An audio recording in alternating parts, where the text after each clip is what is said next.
ao vivo do estádio Heriberto Wilson, o Rafael Niero está chegando, está com o bolso cheio de ingressos para distribuir para a torcida, está no portão de número 2 do Majestoso, mas agora quero saber tudo do esporte, Rafa, contigo.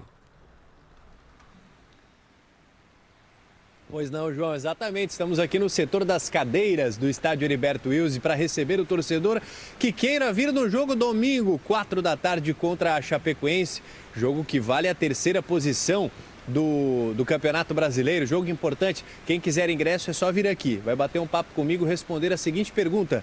Quem foi o jogador que marcou o último gol do Criciúma nesta Série B? Foi no último jogo, inclusive. Teve gol na vitória para o Remo de 1-0. Gol de pênalti. Ó, tô dando um monte de dicas aqui. Então, vem aqui no estádio, participa comigo, vai ganhar o ingresso. Estou nas cadeiras, que fica no portão 2 do estádio Heriberto Wilson, ao lado da secretaria do clube. Vem pra cá que eu vou te receber com o maior prazer e bater um papo sobre esse jogo, tá bom? Então, vem pra cá.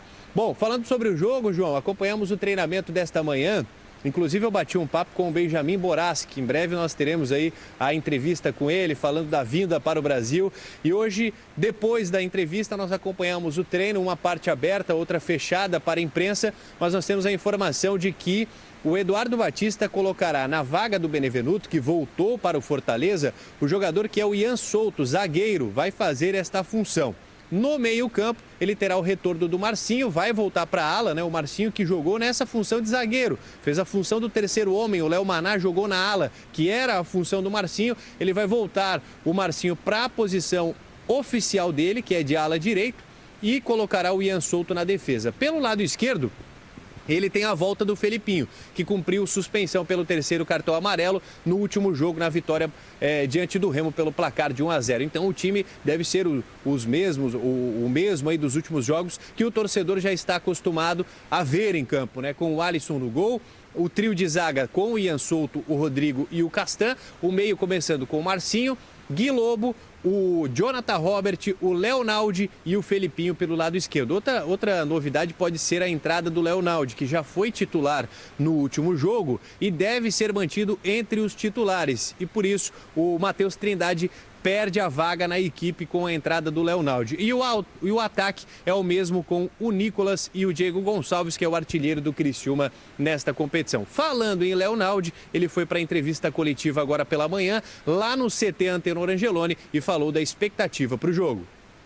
Bom, a expectativa é bem boa, né? É um clássico que a gente vai ter sorte de jogar dentro de casa, né? Com o apoio da nossa torcida.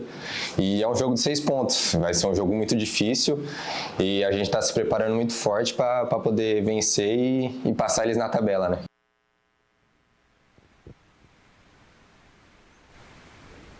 Tá aí. O Leonaldi, que é volante, vai estar, muito provável, no time principal do Criciúma nesse confronto contra a Chapecoense. Bom, já trouxe uma projeção da equipe para enfrentar a Chape no domingo. É hora de análise, então, aqui no BG. Deixa eu acionar ele, Renato Semensati. Tudo bem, Renato? Seja bem-vindo. Boa tarde, Rafa. Um abraço para você e para quem nos acompanha. Tá chegando a hora. Bom, Criciúma e Chapecoense, seja no campeonato estadual, na Série B do Brasileiro, na Série A, na Série Z, em qualquer lugar, é sempre um jogo diferente. É sempre um clássico catarinense, né? O clássico catarinense, ele tem a sua história. É um campeonato dentro do campeonato. E eu vou lembrar que a grande virada do Criciúma começou em Chapecó. Mas como, Renato? Em Chapecó era o Zé Ricardo o treinador, não tinha nada a ver com esse time competitivo de hoje. Pois é, o Criciúma jogou em Chapecó, perdeu para a Chapecoense, foi um time apático, né? Perdia o jogo por 1-0, era massacrado pela Chapecoense, podia estar tomando 2 ou 3 e fez um gol com o João Carlos, atacante. E o João Carlos sai para comemorar e ninguém sai para comemorar com ele, um negócio gelado, um time modo banana, apático, que ganhando, perdendo, empatando, estava da mesma maneira. E isso provocou a mudança. Depois o Criciúma tomou o segundo gol, acabou perdendo para a Chapecoense, o Zé Ricardo foi demitido, teve toda a mudança, o departamento de futebol foi todo substituído, né? Um pouco antes disso, com a eliminação do estadual, aí veio a mudança da comissão técnica e aí o Criciúma mudou de patamar, ganhou aquele jogo lá diante do Paysandu. Claro que teve o episódio da Copa do Brasil, mas aquele jogo simbolicamente da Chapecoense foi o jogo que mudou a comissão técnica, que mudou parâmetros dentro do Criciúma. A realidade agora é outra. O Criciúma estava com muita dificuldade naquele momento, a Chapecoense também, mas os times evoluíram muito e hoje, no retrato, no desenho dos 10 últimos jogos, as 10 últimas rodadas, os dois times lideram, respectivamente, primeiro e segundo lugar. Então, Criciúma e Chapecoense, se você pegar o retrato dos 10 últimos jogos, são os melhores times do campeonato. Só isso já nos faz imaginar que no domingo nós teremos um bom jogo. A Chapecoense tem o melhor ataque do campeonato. O Criciúma é uma defesa que sofre poucos gols, não tem um ataque tão efetivo, mas tem uma defesa muito equilibrada. Vem numa sequência no Heriberto Wilson, que vinha sendo o seu ponto fraco, o seu calcanhar de Aquiles, com o Eduardo Batista, de 3 vitórias consecutivas. A Chapecoense vem numa invencibilidade longa, então são ingredientes aí. Agora, dentro de campo, Eduardo Batista tem voltas importantes e tem uma perda que é para o resto do campeonato e ele vai ter dificuldade para ajustar pelas peças que tem. Vamos lá. Volta o Filipinho, lateral esquerdo, titular absoluto, jogador importantíssimo para o Criciúma. Esta é a volta, é a boa notícia para o Tigre. Em contrapartida, o Criciúma perde Marcelo Benevenuto. E Marcelo Benevenuto, para este jogo e para os próximos, ele não faz mais parte do grupo. Então, não dá para tratar para os próximos jogos como desfalque. Por que estou tratando como desfalque? Porque é o primeiro jogo que ele fica fora, a negociação foi feita rapidamente. E o Criciúma teve dificuldade para buscar um zagueiro na reposição. Foi buscar um zagueiro no Figueirense. Não tem problema estar jogando a Série C do Campeonato Brasileiro.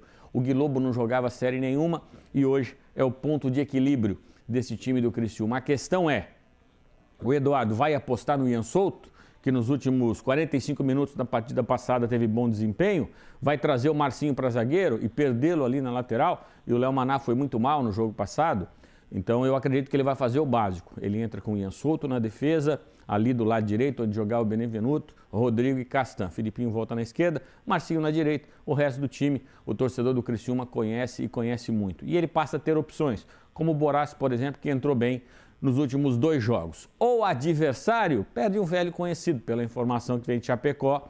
A Chapecoense perde Neto Pessoa no treinamento de ontem, se machucou, não vem para a partida. Mas mesmo assim é um time muito forte. E o Eduardo Batista, acredito, tenha trabalhado bastante em um ponto, onde a Chapecoense é fortíssima. Primeiro, o lado esquerdo com o Walter Claro, mas aí ele vai ter dificuldade, porque o Marcinho também apoia muito, e se ele jogar com o Marcinho por ali, vai ser uma disputa interessante. A Chapecoense também joga no sistema de 3 zagueiros. É aí que eu ia falar. A Chapecoense é muito eficiente nas bolas altas. Então, bola parada, os times do Gilmar Dalpozo têm essa característica, né? São times muito fortes nesta característica. Tem o Giovanni Augusto, o homem da bola parada, vivendo um grande momento técnico, fez um belíssimo gol contra o Atlético. Então, escanteio, falta, próximas à área. A Chapecoense tem zagueiros fortes, zagueiros altos, é um time muito forte. Bom, por tudo isso que eu falei, já me parece muito claro que teremos um grande jogo no domingo. E um grande jogo merece um grande público. Acredito no maior público do ano. 11.600 é aquele jogo da Copa do Brasil, acho que vamos passar de 14, quem sabe, 15 mil pessoas para fazer calor e empurrar o time aí onde você está, Rafa, aí no Heriberto Wilson. Ô, João, deixa eu aproveitar para te dar um recado aqui. Chegou um torcedor aqui que resolveu encarar a chuva, encarar o frio, que vai querer acompanhar esse jogo contra a Chapecoense. Deixa eu trazer ele aqui para a tela aqui. Boa tarde, tudo bem? Boa tarde, Rafael Nome Niero. completo, vamos lá. Edson Ronsani. Seu Edson, como é que vai, seu Edson? Está com uma expectativa boa para esse jogo Criciúma e Chapecoense? Para esse jogo eu tô, porque é um clássico, né? Rivalidade é estadual, então tem todos os ingredientes para ser um bom público, né? Como já de fato é consolidado, e também a expectativa porque cresce aquela empolgação por ser regional, entende? E eu lancei a pergunta aqui, agora há pouco. Quem foi o autor do último gol do Criciúma, seu Edson? Foi o Jean Carlos, no finalzinho, de pênalti, né? De pênalti. Foi esse mesmo. Já ganhou o ingresso para acompanhar o jogo aqui, Bom, viu? então, tá certo. E também o meu filho, que eu tava trazendo, mas não deu tempo, ele foi para a escola. Então, até vou reivindicar o dele também. Pô, rapaz, vir na correria aí nessa chuva não é fácil, hein? É porque parece que às vezes o pessoal não vem porque a chuva atrapalha. Realmente, ó, tá muito frio e muita chuva, né? Inclusive ele também, tu conhece ali da Agroponte, conversou contigo, é fanático, torcedorzinho, mirim.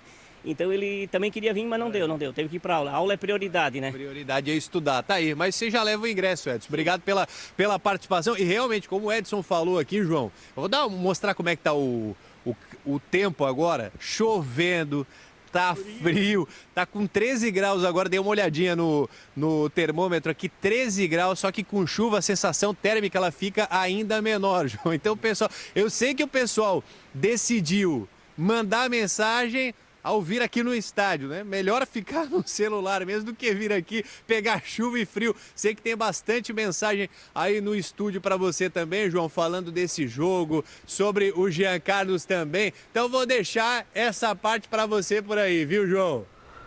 Pois é, vamos fazer esse sorteio então. Mas olha aqui, ó. Fala do Edson, fala dele. Fala do Edson Rosani. Ah, ele tá em todas? É. Mas encara essa chuva, ele tá. Ele merece o meu respeito, sinceramente. Ele está em todas? Onde tiver uma câmera ligada, o Edson Rosani está. Né? Onde tiver um microfone ligado, ele está. Então, olha, sinceramente, ganhou o ingresso de forma muito merecida, tá bom? Valeu. Obrigado, Rafa Nier, tá certo? A gente brinca, às vezes o Edson está em todas aí, mas merece, não merece? Pô,